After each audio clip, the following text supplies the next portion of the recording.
This is Quilty Country. The picturesque Avon Valley, 1 hour northeast of Perth. Rolling hills in every direction and fresh flowing streams make this valley the perfect stage for the 1995 Tom Quilty Gold Cup. Based at the 2J racecourse, the 30th anniversary endurance event was shaping up to be a memorable one.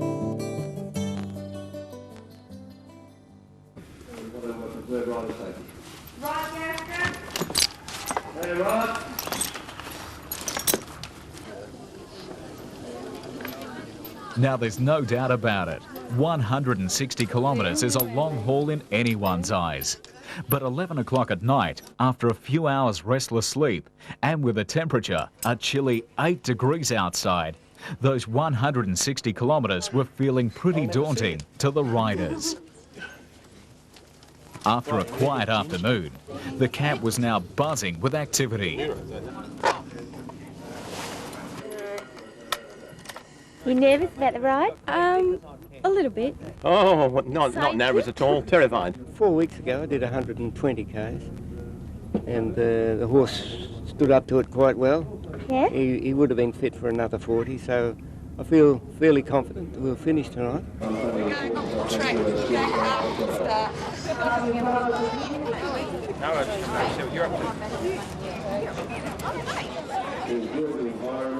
Trackside, and the start not far away. While most riders and horses were raring to go, others were content to play it quietly. My horse gets really nervous, that's why we're not down there with all the bunch at the moment.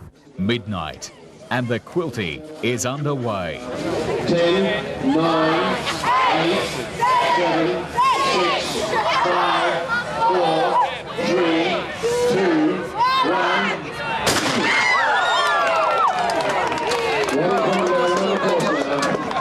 You can see some of the riders with lights on their helmets.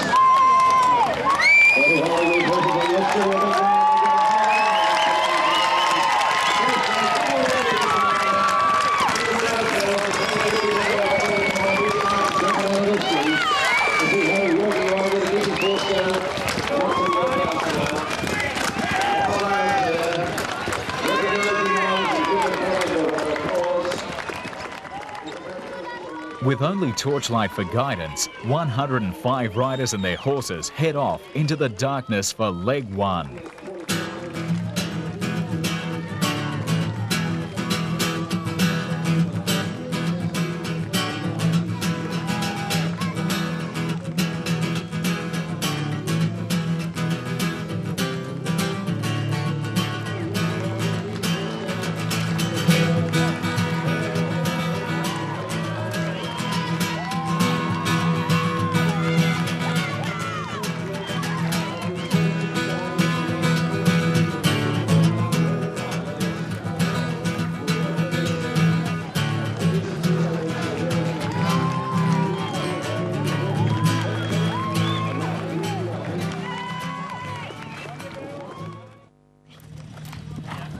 Peter Cole from New South Wales was the first to weigh in after leg one.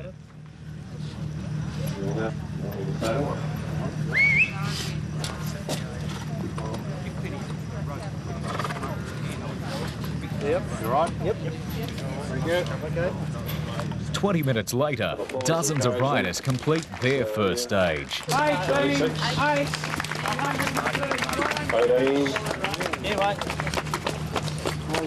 42. Middleweight to the left, all others to the right. I can't get that.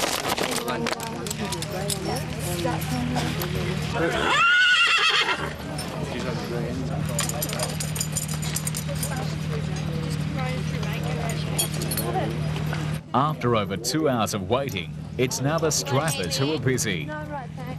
Got a crack of beer.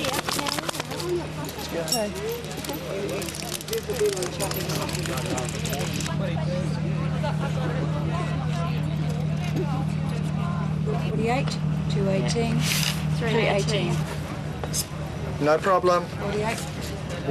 Thank you. This is where the important work for the strappers.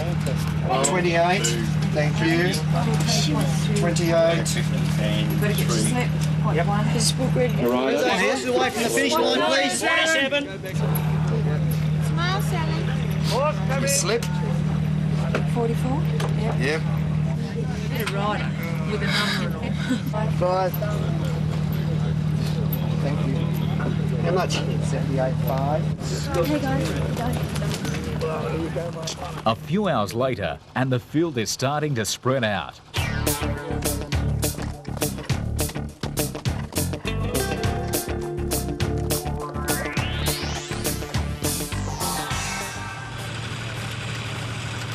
The vetting area is a hive of activity, with horses continually arriving.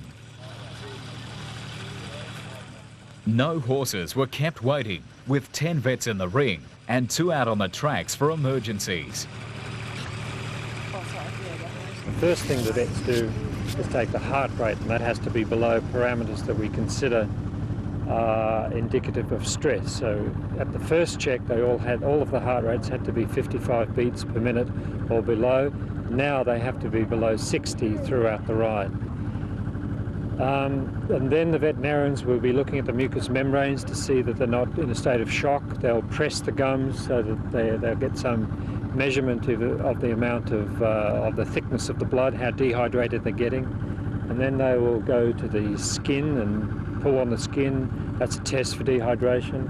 They'll put their thumb in the jugular vein and see again how thick the blood's getting, and that's a test for dehydration.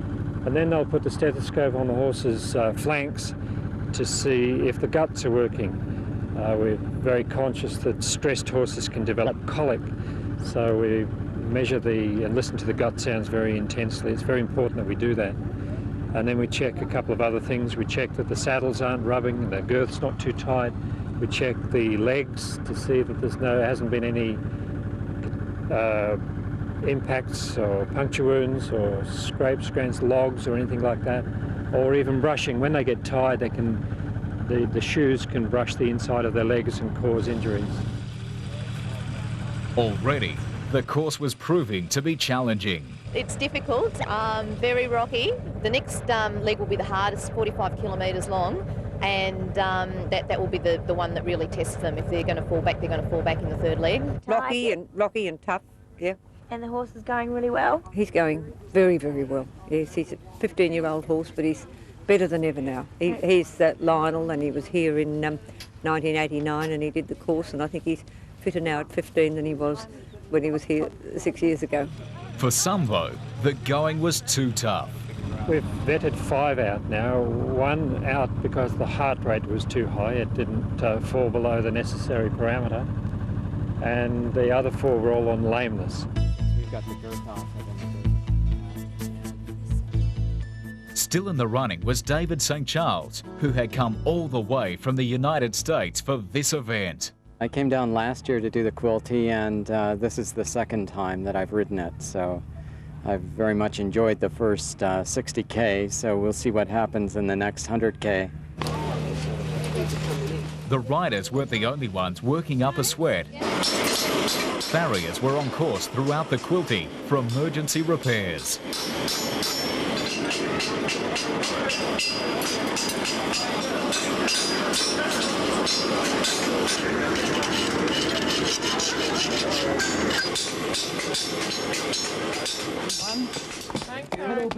Back on the track, the leaders were now on leg 3. Checkpoint teams kept track of the riders' progress throughout the course and were a critical part of the event operation. Just one, horse number 4 at 4:07, Roger.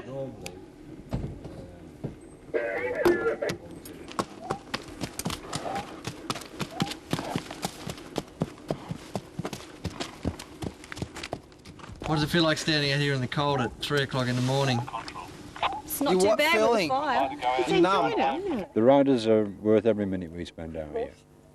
They honestly are. They're a great bunch of people, and that's the only reason we do it. Is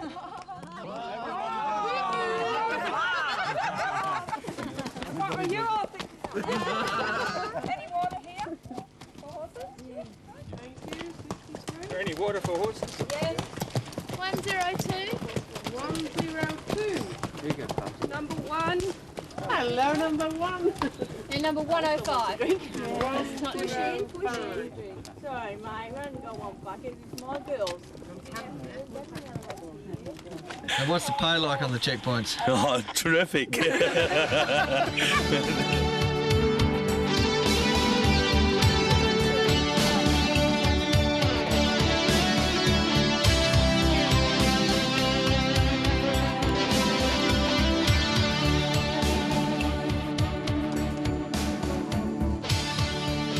After a short stop, it was back into the darkness.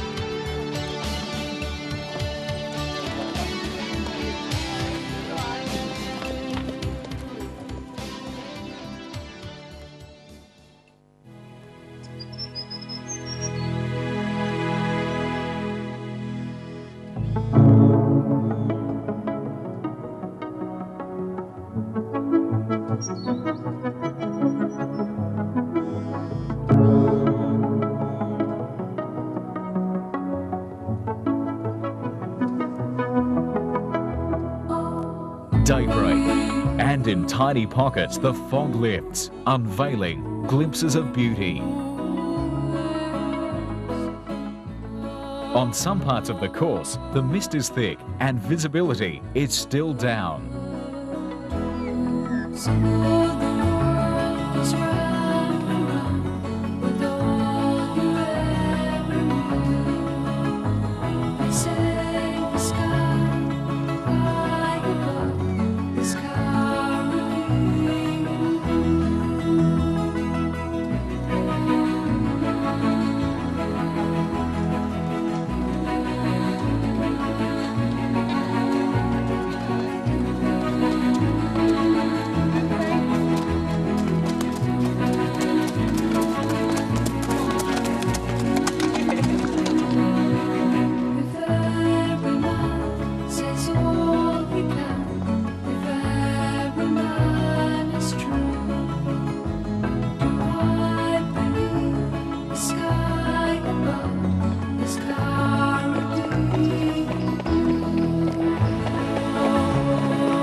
Don't move, otherwise you get an interesting view of the horse.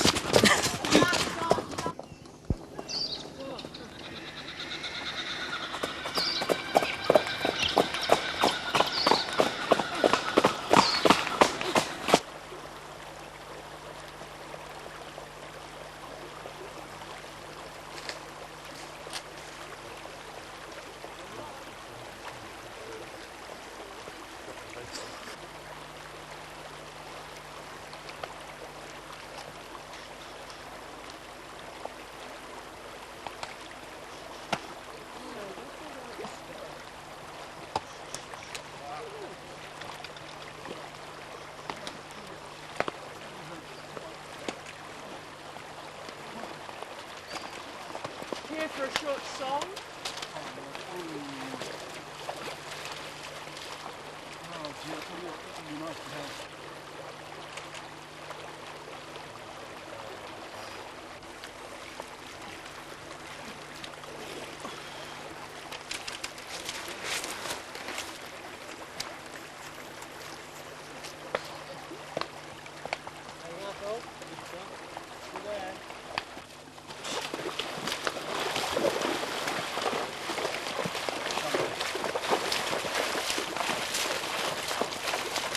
See you later on.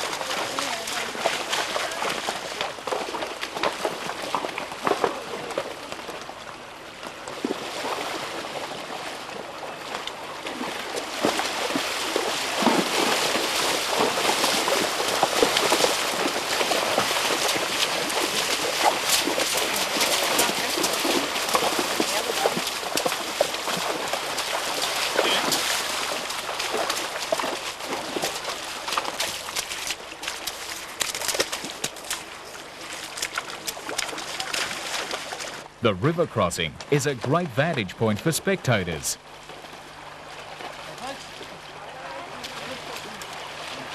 It's also a good place for horses to quench their thirst.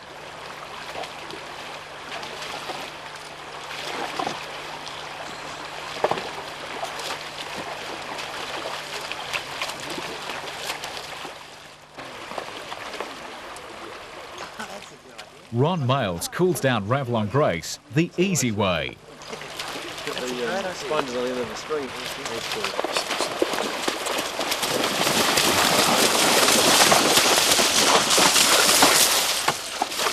That's cool.